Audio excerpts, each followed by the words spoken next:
Assalamu alaikum and welcome to What's the Story. I hope you guys had a fantastic year 24 and now we're in the year 25 and I hope it has started very well for you and the rest of the year goes fantastic. If you have watched our show before, you have seen brilliant individuals that complement our community and also What's the Story is about sometimes political issues, anything that goes around, anything that we think that has a good story to it. Today is something that is actually close to my heart because it's to do with the Indian restaurant trade, and it's been in the Bengali committee for many decades, and it's something that's paved the way for many of us into new industries and has taken us to different levels. I've got an individual with me today who has actually, the Financial Times thought it was important to do a little article about him and his restaurant, also the Evening Standards and many other platforms. So we definitely should make a story about this. Now, I've got Suhel Ahmed from Tower Tandoori, which is one of the oldest Indian restaurants in London, and we'll be speaking about how he got involved. He's seen his father, run the restaurant, his grandfather run the restaurant, and so many other stories behind the history of that particular restaurant. So welcome to the show, Suhel. Thank you for having me, Sasa. Thank you very much for coming. It's always a pleasure to see you. A vibrant young man, so energetic. And you too. Thank you. Right, so Financial Times did a little article on you, and like I said, the Evening Standard before. How did that come about? So it's been going on for approximately 6 months. Yeah. And I was approached by Financial Times, a reporter who we became friends in the end. Okay, fantastic. So he came to see me at my restaurant, and then there was a process. I think they had to vet me. Okay. To basically verify who I am, to start off with, and they had to sort of come up with a story as well. Right. Sometimes the story that they come up with in the beginning is not always the story that they go with. Okay. They have a hierarchy system as well. Okay. So if the editor doesn't approve, then they have to go back to scratch again. Okay. So initially the story was completely different. It was more about our industry, Right. and then the person in question, he decided that the story would be better if he highlights my restaurant and my journey. Right. Okay. So obviously you saw that the importance in that, and you must have done a good job. I'm quite friendly with everyone, and maybe that's helped. But he also realised that I'm genuine, and he saw the restaurant operation. He saw how our restaurant was, the day-to-day operation of it, how the tandoori works, how the staff work. He saw basically that there was lots of people working here, and we were all passionate about the same thing. Okay. And he realised there's a story there. Fantastic. Okay. Well, the reason I said it's something that's close to my heart is because I've been on the same journey, and you know that I'm involved in the Indian restaurant trade or the Bangladeshi restaurant trade. But it started off, everything used to be Indian before, right? Because most of us knew, or the people in this country, they knew the Indian people more, maybe, the tandoori more, and so on and so forth. And I used to go to school, and then in the weekends used to go to the restaurant, and that's how I learned the trade. And even though I did so many things in between, I come back to this. Pulled back. Yeah, that's why I thought, it's a brilliant story. Someone young like yourself, and you're still carrying on the legacy. I wouldn't say young anymore, but well, you look very young, and I would say young, even if you don't. But Tower Tandoori itself is one of the oldest restaurants, right? So what does it mean to you? Are continuing the legacy. Your grandfather started it. Yeah. Tell me a little bit about that. So Tower Tandoori, I have my own personal connection with Tower Tandoori from day one. So the day I was born, my grandfather took me to the restaurant before he took me home. Really? So, yeah. Wow. Because in those days, most of the staff were family members, and because I was born in Guy's Hospital near the restaurant. So so before going home, I was taken to work. Okay. Wow. So it's a family story that Yes, everybody knows it about. is. And, obviously my grandfather was, proud to kind of like, you know, he's a newborn in the family. And my dad, there's a story that, you know, on that day the restaurant was reopened because we had gone through an expansion. Okay. Yeah, so it was one site which is about, it started off life as a 500 square foot site. Right. And then on that night, the night I left hospital to go home, it became 1,000 square foot or something like that. You know, a bigger restaurant, a double fronted restaurant. Expanded. You were born on that day as well. Reopened. I was taken home on that day, so went from the hospital to what a great privilege, to East London where we lived for, you know, the house I was born in, my grandfather's house. And you know, he wasn't like he was a visionary, my grandfather. Yep. So you know, he could see that having a business in Tower Bridge, he could see that, you know, there was legs there in that business, you know, and he could understand the value of having a restaurant business or a property or whatever in Tower Bridge. Yeah, very central part of London. Yeah, even when, you know, other people were giving him different ideas, even when everybody was working as even my grandfather, he was a tailor. He started off life as a tailor. Really? And the BBC did do a documentary. A lot of people at that time. My dad was also a tailor, actually. So my grandfather did come here very early on. He came in the late 40s, early 50s. He was, you know, he wasn't new to business. No. He was already he was a landlord in the 50s. Wow. So, but in the Bangladeshi he was already an entrepreneur. He had businesses already, you know. And Tower Tandoori was, I would say, his last business.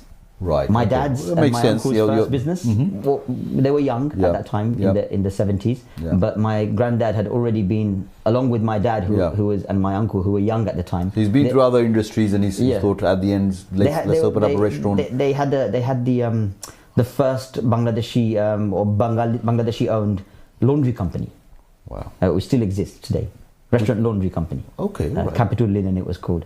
So they also had a sari shop. Okay. They're cash and carry. They've always been in business, you know. Fantastic. A very entrepreneurial family, you know. So as you can imagine, I've got a very good example. You've got to follow in the footsteps. Very good role models. Yeah. Yes, you have. Yes.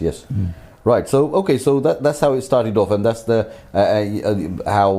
what it means also for you to. There's a sentimental value there. Yeah. Because of my family connection. You know, grandfather, father. You know, it wouldn't make sense for me not to carry on this business, which has gone through they're given so much blood, sweat and tears. Yeah. It wouldn't make sense for me to not carry on. So when did you first get involved in actually the day-to-day? I would say since the age of, I would say 8, 9, 10. Goodness me. We've been. That's very early. My dad is a very good, how do I explain it? A communicator. Right.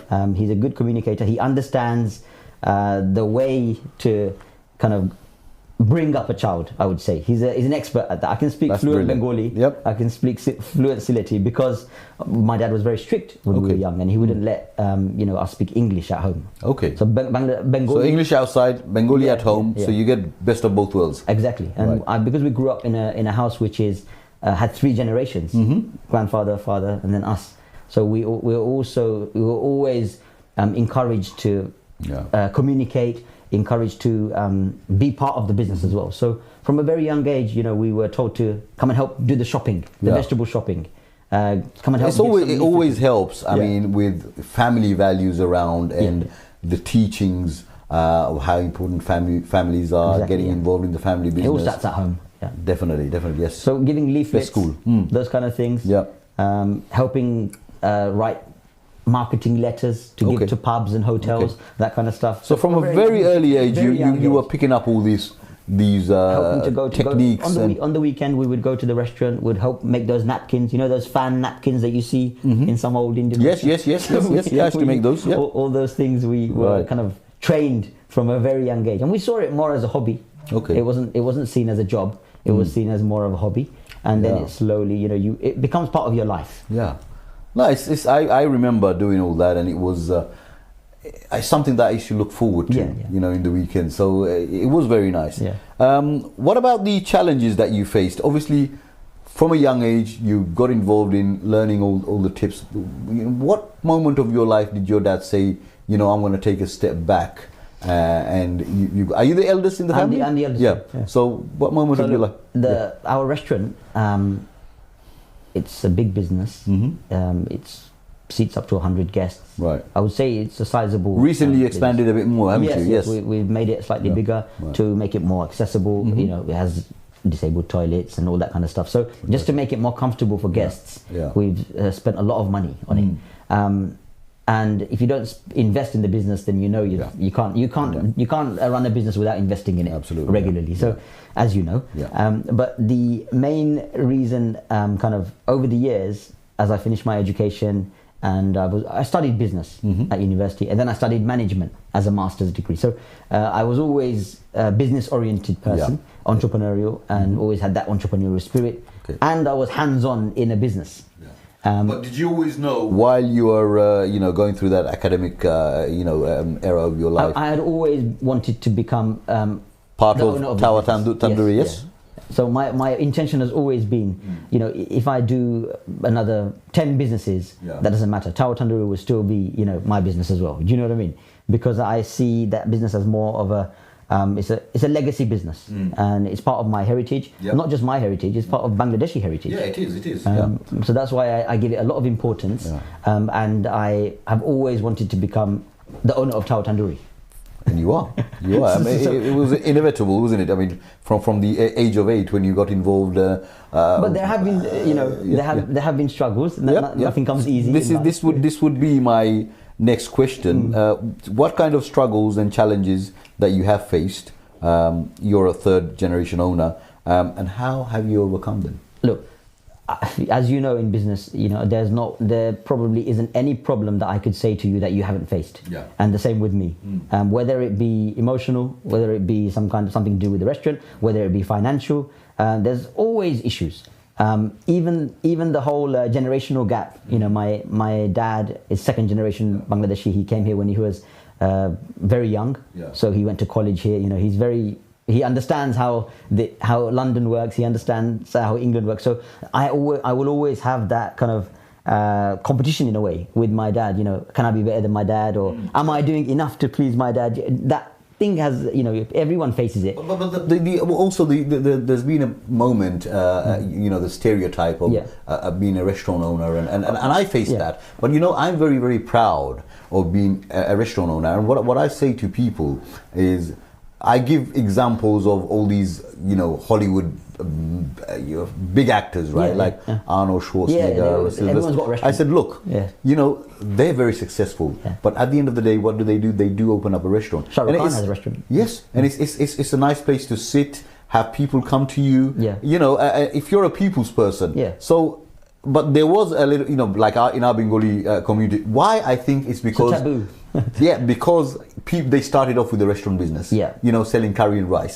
And in between, especially the women, we're not going to get married to somebody who's... that kind of stereotype that was around. But, it's all changed now because it's very glamorized now with big, names in the restaurant trade and the kind of people that we have invited. I also feel it all depends on how you perceive it. Absolutely.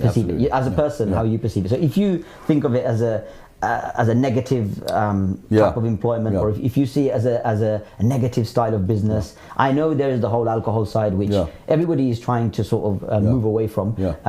Even I am trying. So but I have my own plans to do it in a different way. But that doesn't mean. So as time goes, obviously we want to modernize. We want to go with the times. We want to move with the times. Move with the times and so forth. And few issues you mentioned there. But as the question was the what kind of struggles have you faced? And the overcoming, and obviously. The all this that we mentioned about stereotype and the taboo and all that didn't matter to you because never. You knew that you want to be part of this. I'm very sort of, I would say sometimes a bit too humble. You know what I mean? But the thing is, when it's your own business, you don't mind mopping the floor. And I'm not, what do you call it? Embarrassed to say that. I know many people who are slightly embarrassed to... That's a sign of success. That's actually a sign of success because of somebody who does that. You can see that person going very far in life. To be honest, we're all human. And if I see it as a... if I see it as a negative thing to do, or if I see it as a taboo, or this job is beneath me or something like that, then I'm not being true to myself. And I can't do that.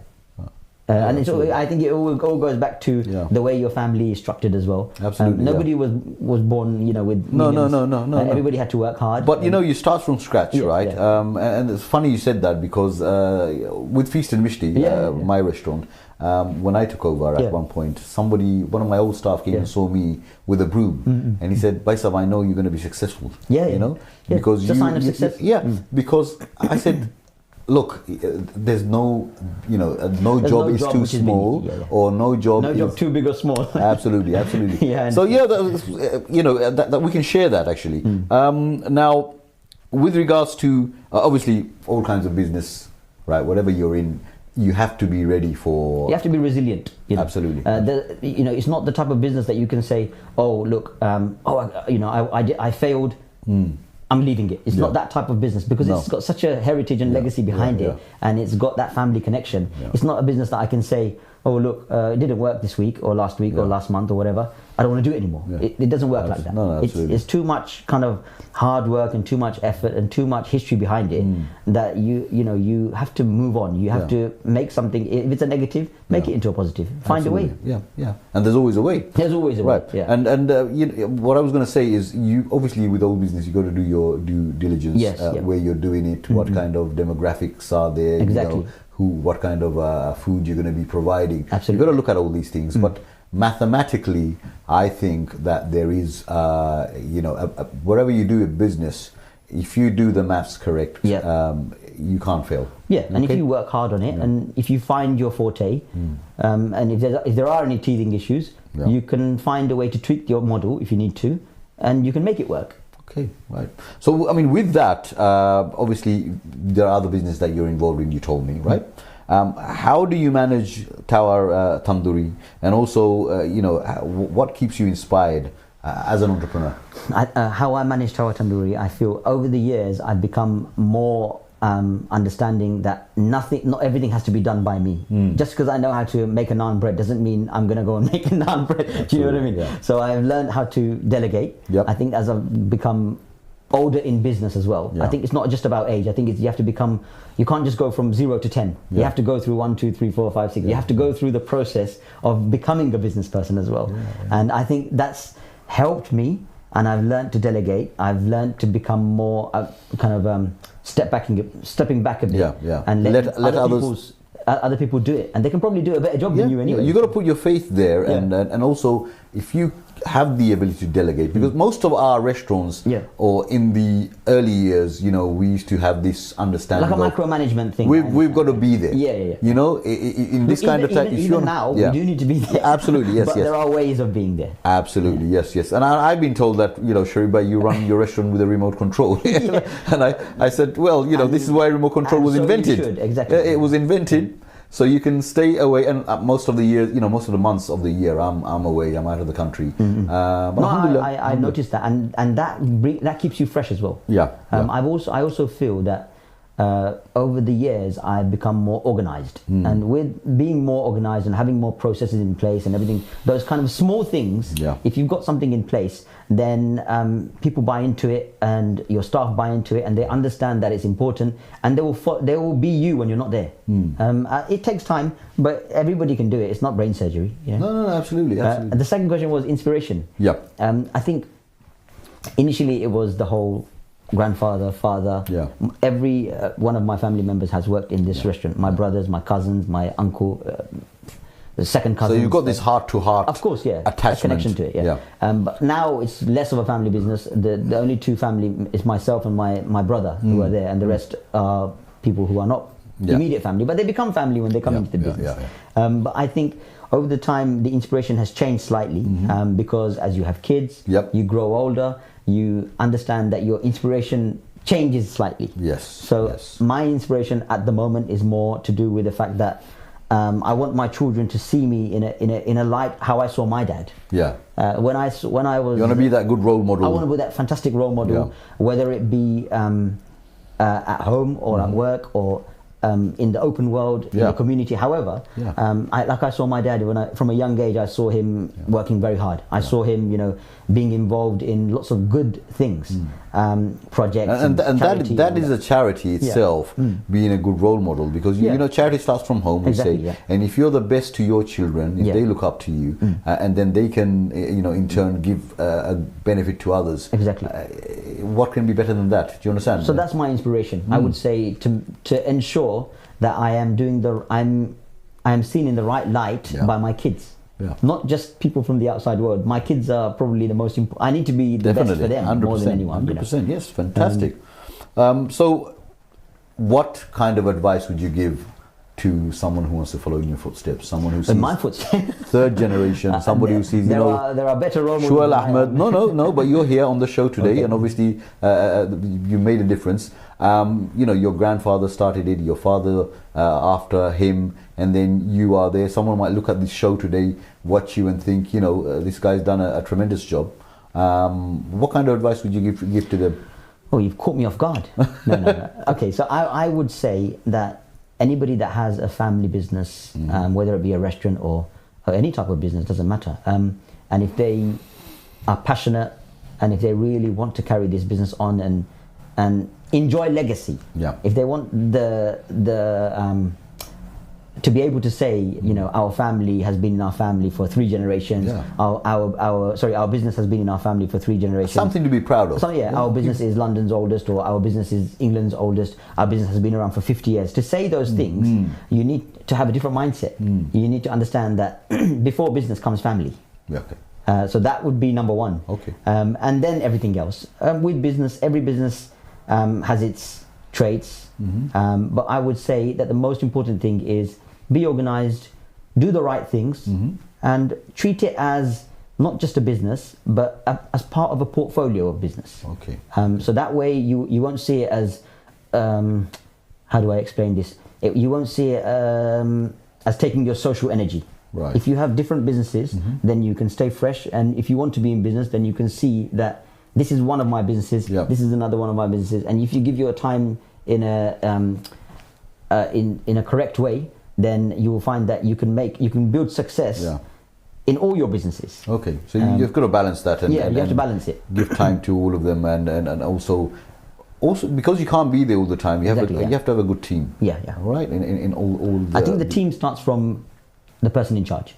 If the person in charge has got the right mindset and has a positive attitude, I always say positive attitude is the most important. If you have a smile on your face and your body language is good, then you're halfway there. So have you, it's been there for such a long time, that restaurant. What are the changes that you made? We talked about, going along with times. In 2019, during COVID, funnily enough, we had a major refurbishment. I think we've invested approximately £500,000 of making this, not just this establishment, but everything around it. We've expanded our kitchen. It used to be like 500 square foot. Now it's like 1,000 square foot kitchen. So you doubled it. So there's like different sections. So for the you modernized it a bit more. It's very state of the art kitchen. There's like the whole kitchen is very state of the art, and then in one corner we have other tandooris, but our original charcoal tandoor is still there.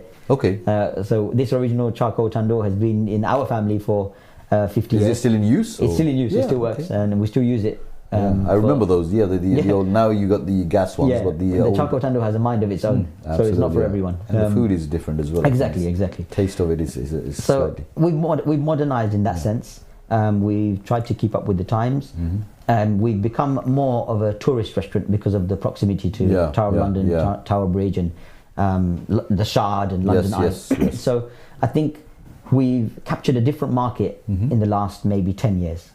What about your regulars then? You've got we still do have regulars, but very minimal. Initially, when I started working in early 2000, people used to come to the restaurant to meet my dad.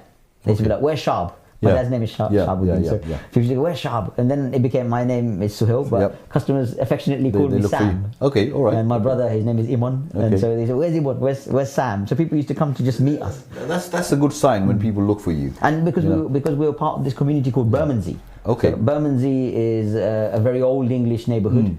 Those who know it know it. But then over time, these people have moved on. I was going to ask you that actually. So you've been there for such a long time again. Yeah. What have you done to contribute towards the community?